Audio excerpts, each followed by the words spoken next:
EMG, who have great success working for them at the moment in America with Lazy Eyes. Ted, what are the plans? And welcome in. Good morning. Well, the plans at the moment are if it gets to the 50s, then we go to the States. If it doesn't make it, then we'll see you next week. First week it jumped in, what, in the 90s, but that's good because in America to get in the top 100 is it was funny in a way because we heard it was being released, and then it was going to be released a week later, and then while we were in Melbourne, we heard it had been released 2 days ago. So we thought, oh, that's great, you know, we weren't sure whether it was released or not. Yeah. And then we got back to Sydney and heard that it had jumped in the chart, and we thought, well, is it released or what? We didn't really know if it was true or not, what was happening, so it was a nice surprise, really. It's not the first time you've had overseas success, is it? Because way back, probably 10 years now, they flew you in a Learjet. It was 9, was it, around Europe and that? Can you tell us that story? Yeah, well, I just went over to England to promote a single that was being put out called Ain't It Nice? And I just did promotions like in Europe and London for that.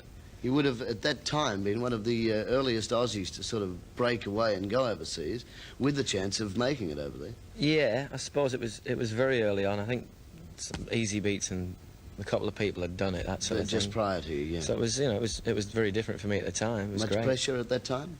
No, it wasn't bad because I wasn't working while I was over there, which was great. I had 6 months off. That was hard, you know, but it was just promotional work, and it was good for a change. They actually gave you your own jet, didn't they, and flew you all over the country? Yeah, it was great. So that Never had that happen. before. Could well happen if it makes the top 50 with this one. All the boys. Oh will yeah, be we'll over probably there, get a taxi this time. What do the fellas feel about it?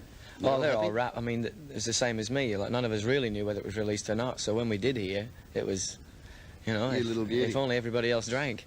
We'd have had a party.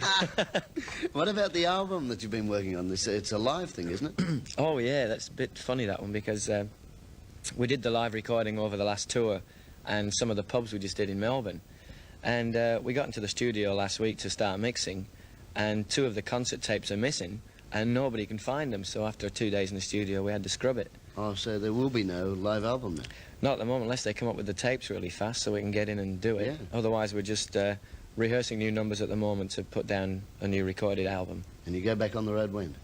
In about a week and a half we start again, and then we work right through till July, I think it is. Whereabouts will you be at the start of the tour? Melbourne we're starting off. Right. Melbourne, Adelaide, Brisbane, wherever. Overseas to Tassie.